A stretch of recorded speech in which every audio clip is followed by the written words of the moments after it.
ದೆಹಲಿಯಲ್ಲಿ ಮತ್ತೆ ಮೊಳಗಿದ ಕಾಕ್ರೋಚ್ಗಳ ಧ್ವನಿ.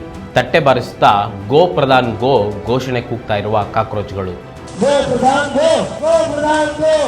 ಈ ಪ್ರತಿಭಟನೆ ಇಡೀ ದೇಶದ ಶಿಕ್ಷಣ ವ್ಯವಸ್ಥೆಯನ್ನೇ ದಂಗೆಬ್ಬಿಸಿದೆ.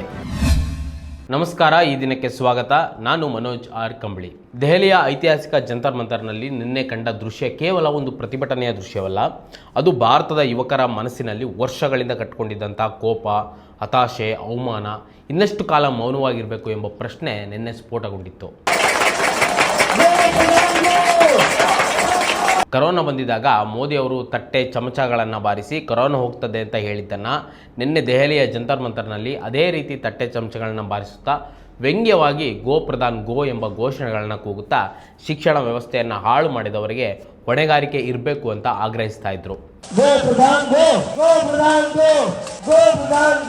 ಅಲ್ಲಿದ್ದ ಸಾವಿರಾರು ಯುವಕರ ಧ್ವನಿಯಲ್ಲಿ ರಾಜಕೀಯ ಪ್ರಶ್ನೆ ಮಾತ್ರ ಉಳಿದಿರಲಿಲ್ಲ, ಭವಿಷ್ಯದ ಕನಸುಗಳ ಬಗ್ಗೆಯೂ ಎಚ್ಚರಿಕೆ ಇತ್ತು.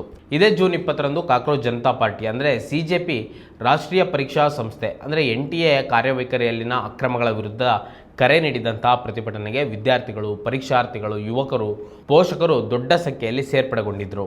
ಪ್ರತಿಭಟನೆಯ ಮುಖ್ಯ ಬೇಡಿಕೆ ಒಂದೇ: ಕೇಂದ್ರ ಶಿಕ್ಷಣ ಸಚಿವ ಧರ್ಮೇಂದ್ರ ಪ್ರಧಾನ್ ರಾಜೀನಾಮೆ ನೀಡಬೇಕು ಮತ್ತು NTA ವಿಸರ್ಜನೆ ಮಾಡಬೇಕು ಎಂಬುದಾಗಿತ್ತು. ಪದೇ ಪದೇ ನಡೀತಾ ಇರುವಂತಹ ಪರೀಕ್ಷಾ ಅವ್ಯವಸ್ಥೆಗಳು, ಪ್ರಶ್ನೆ ಪತ್ರಿಕೆ ಸೋರಿಕೆ ಆರೋಪಗಳಿಗೆ ಸಂಬಂಧಿಸಿದಂತೆ ರಾಜಕೀಯ ಹೊಣೆಗಾರಿಕೆ ತೆಗೆದುಕೊಳ್ಳದ ಕೇಂದ್ರ ಸರ್ಕಾರದ ವಿರುದ್ಧ ಪ್ರತಿಭಟನೆಯ ಆಕ್ರೋಶ ಹೆಚ್ಚಾಗಿತ್ತು. ರಾಷ್ಟ್ರೀಯ ಅರ್ಹತಾ ಮತ್ತು ಪ್ರವೇಶ ಪರೀಕ್ಷೆ ಪ್ರಶ್ನೆ ಪತ್ರಿಕೆಯ ಸೋರಿಕೆ ಪ್ರಕರಣ ದೇಶದಾದ್ಯಂತ ತೀವ್ರ ಆಕ್ರೋಶಕ್ಕೆ ಕಾರಣವಾಗಿರುವ ಬೆನ್ನಲ್ಲೇ ಕೇಂದ್ರ ಸರ್ಕಾರ ಮೆಸೇಜಿಂಗ್ ಆ್ಯಪ್ ಅಂದರೆ ಟೆಲಿಗ್ರಾಮನ್ನು ಜೂನ್ 22ರವರೆಗೆ ತಾತ್ಕಾಲಿಕವಾಗಿ ನಿಷೇಧಿಸಿದೆ.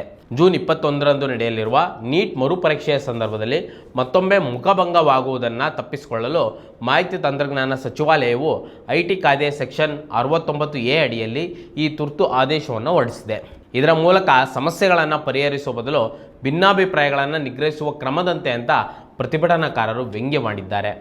ಈ ಇಡೀ ಚಳುವಳಿಯ ಹಿಂದಿದ್ದದ್ದು ಕಾಕ್ರೋಚ್ ಜನತಾ ಪಾರ್ಟಿ ಎಂಬ ಯುವಕರ ತಂಡ. ಆರಂಭದಲ್ಲಿ ಕೇವಲ ಸಾಮಾಜಿಕ ಮಾಧ್ಯಮದಲ್ಲಿ ರಾಜಕೀಯ ವಿಡಂಬನೆ ಮಾಡುವುದಕ್ಕಾಗಿ ಹುಟ್ಟುಕೊಂಡಂಥ ಈ ಆನ್ಲೈನ್ ಒಕ್ಕೂಟ ಇಂದು ದೇಶದ ಶಿಕ್ಷಣ ವ್ಯವಸ್ಥೆಯ ದುಸ್ಥಿತಿಯ ವಿರುದ್ಧ ಬೀದಿಗಿಳಿದು ಹೋರಾಡುವ ಬೃಹತ್ ಶಕ್ತಿಯಾಗಿ ರೂಪಾಂತರಗೊಂಡಿದೆ. ಜಂತರ್ ಮಂತರ್ ಮೈದಾನದಲ್ಲಿ ಸೇರಿದ್ದ ಯುವಕರು ತಮ್ಮ ಕೈಯಲ್ಲಿ ಭಿತ್ತಿಪತ್ರಗಳನ್ನು ಮತ್ತು ತಟ್ಟೆ ಚಮಚಗಳನ್ನು ಹಿಡಿದು ವ್ಯವಸ್ಥೆಯ ವಿರುದ್ಧ ಘೋಷಣೆಗಳನ್ನು ಕೂಗ್ತಾ ಇದ್ದಾರೆ. ಮೊದಲು ನವದೆಹಲಿಯಲ್ಲಿ ಆರಂಭವಾದ ಈ ಚಳುವಳಿ ಪುಣೆ, ಲಕ್ನೋ, ಅಮೃತ್ಸರ, ಹೈದರಾಬಾದ್, ಬೆಂಗಳೂರು ಮತ್ತು ಜೈಪುರ್ ಸೇರಿದಂತೆ ಹಲವಾರು ನಗರಗಳಿಗೆ ವಿಸ್ತರಿಸಿಕೊಂಡಿದೆ. ಇದು ಸಾಮಾಜಿಕ ಮಾಧ್ಯಮವನ್ನು ಮೀರಿ ನೈಜ ಜಗತ್ತಿನ ಸಾರ್ವಜನಿಕ ಪ್ರತಿಭಟನೆಗಳವರೆಗೆ ಬೆಳೀತಾ ಇದೆ. ಈಗ ಮತ್ತೆ ಎರಡನೇ ಬಾರಿಗೆ ದೆಹಲಿಯಲ್ಲಿ ಪ್ರತಿಭಟನೆಯನ್ನು ನಡೆಸಲಾಗಿದೆ. ಕಾಕ್ರೋಚ್ ಜನತಾ ಪಾರ್ಟಿ ಸಂಸ್ಥಾಪಕ ಅಭಿಜಿತ್ ದೀಪ್ಗೆ ಪ್ರತಿಭಟನೆಯನ್ನು ವಿಸ್ತರಿಸುವುದಾಗಿ ಘೋಷಿಸಿದ್ದಾರೆ. ಆದರೆ ದೆಹಲಿ ಪೊಲೀಸರು ಅವಧಿ ವಿಸ್ತರಣೆ ನಿರಾಕರಿಸಿ ಸ್ಥಳ ಖಾಲಿ ಮಾಡಲು ಸೂಚಿಸಿದ ಘಟನೆ ಈ ಹೋರಾಟಕ್ಕೆ ಇನ್ನಷ್ಟು ರಾಜಕೀಯ ತೀವ್ರತೆಯನ್ನು ನೀಡಿದೆ. ಒಬ್ಬ ವಿದ್ಯಾರ್ಥಿ ಒಂದು ಸ್ಪರ್ಧಾತ್ಮಕ ಪರೀಕ್ಷೆಗೆ ತಯಾರಾಗುವುದೆಂದರೆ ಅದು ಕೇವಲ ಓದಿನ ವಿಚಾರ ಆಗಿರೋದಿಲ್ಲ.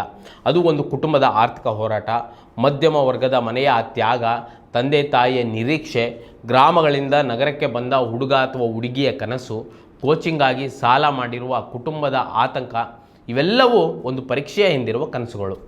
ಆದರೆ ಇಂದು ಭಾರತದಲ್ಲಿ ಸ್ಪರ್ಧಾತ್ಮಕ ಪರೀಕ್ಷೆ ವ್ಯವಸ್ಥೆಯ ಮೇಲೆ ಯುವಕರ ವಿಶ್ವಾಸವೇ ಕುಸಿತಾ ಇದೆ. ನಿನ್ನೆ ಜಂತರ್ ಮಂತರ್ನಲ್ಲಿ ಪ್ರತಿಭಟನಾಕಾರರು ತಟ್ಟೆ ಚಮಚಗಳನ್ನು ಬಾರಿಸಿ ಪ್ರತಿಭಟನೆ ನಡೆಸಿದ ದೃಶ್ಯ ದೇಶದ ಗಮನ ಸೆಳೆದಿದೆ. ಇದನ್ನು ಎರಡು ರೀತಿಯಲ್ಲಿ ನಾವು ಅರ್ಥ ಮಾಡ್ಕೊಳ್ಬೋದು. ಮೊದಲನೇದು, ಸರ್ಕಾರ ಕಿವಿ ಕೊಡ್ತಾ ಇಲ್ಲ ಎಂಬ ಆರೋಪ. ಇನ್ನು ಎರಡನೇದು, ನಾವು ಮೌನವಾಗಿ ಕೂತು ಕೇಳಿಸ್ಕೊಳ್ಳೋದಿಲ್ಲ, ನೀವು ಕೇಳಿಸ್ಕೊಳ್ಳುವವರೆಗೂ ಶಬ್ದ ಮಾಡ್ತೇವೆ ಎಂಬ ಎಚ್ಚರಿಕೆಯ ಸಂದೇಶ ಕೂಡ ಅಡಗಿದೆ. ತಟ್ಟೆಯನ್ನು ಬಾರಿಸುವಾಗ ಗೋ ಪ್ರಧಾನ್ ಗೋ ಎಂಬ ಘೋಷಣೆಗಳು ಕೂಡ ಮೊಳಗಿದ್ದಾವೆ. CJP ಸಂಸ್ಥಾಪಕ ಅಭಿಜಿತ್ ದೀಪ್ಗೆ ವಿದ್ಯಾರ್ಥಿಗಳು ಆತ್ಮಹತ್ಯೆಗೆ ತಳ್ಳಲ್ಪಡುತ್ತಿದ್ದರೂ, ಕುಟುಂಬಗಳು ಸಾಲದಲ್ಲಿ ಮುಳುಗುತ್ತಾ ಇದ್ದರೂ, ಸರ್ಕಾರ ಮಾತ್ರ ರಾಜಕೀಯ ಲೆಕ್ಕಾಚಾರಗಳಲ್ಲಿ, ಮೈತ್ರಿ ನಿರ್ವಹಣೆಯಲ್ಲಿ, ಶಾಸಕರ ಖರೀದಿ ಮಾರಾಟದಲ್ಲಿ, ಇನ್ನು ಚುನಾವಣೆಗಳ ಲೆಕ್ಕಾಚಾರದಲ್ಲಿ ಮುಳುಗಿದೆ ಎಂಬ ಗಂಭೀರ ಆರೋಪವನ್ನು ಮಾಡಿದ್ದಾರೆ. ಶಿಕ್ಷಣ ತಜ್ಞ ಸೋನಂ ವಾಂಗ್ಚುಕ್ ಕೂಡ ಈ ಪ್ರತಿಭಟನೆಯಲ್ಲಿ ಭಾಗವಹಿಸಿ ಯುವಕರ ಆಕ್ರೋಶದ ಜೊತೆಗೆ ಪ್ರತಿಭಟನೆಯ ಶಿಸ್ತಿನ ಬಗ್ಗೆ ಶ್ಲಾಘಿಸಿದ್ದಾರೆ.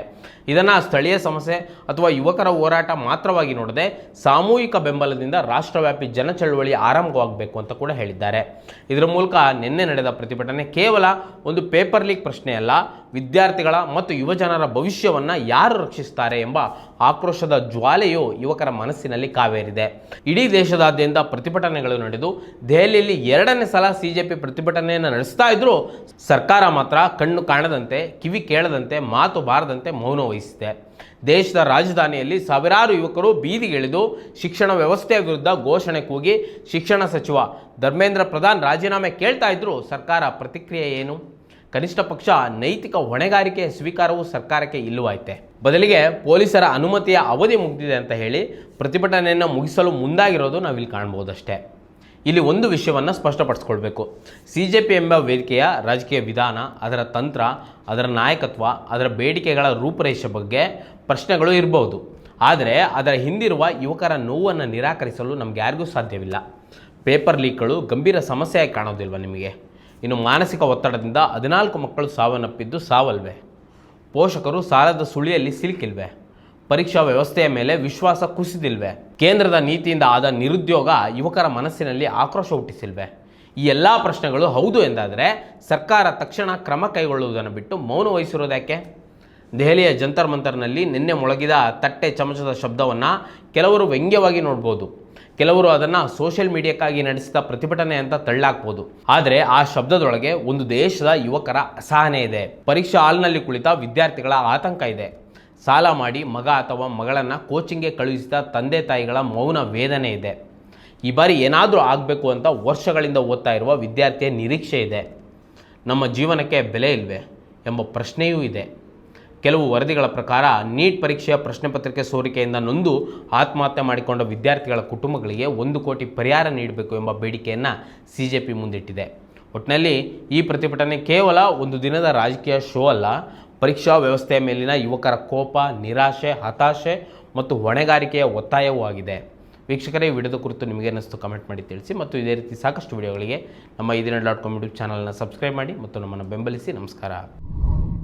ಮತ್ತಷ್ಟು ವಿಶೇಷ ವಿಡಿಯೋಗಳನ್ನು ನೋಡಲು ಮತ್ತು ಹೊಸ ವಿಡಿಯೋಗಳ ಬಗ್ಗೆ ತಿಳಿಯಲು ಈದಿನ.com ಯೂಟ್ಯೂಬ್ ಚಾನೆಲ್ ಸಬ್ಸ್ಕ್ರೈಬ್ ಮಾಡಿ ಮತ್ತು ಬೆಲ್ ಐಕಾನ್ ಕ್ಲಿಕ್ ಮಾಡಿ.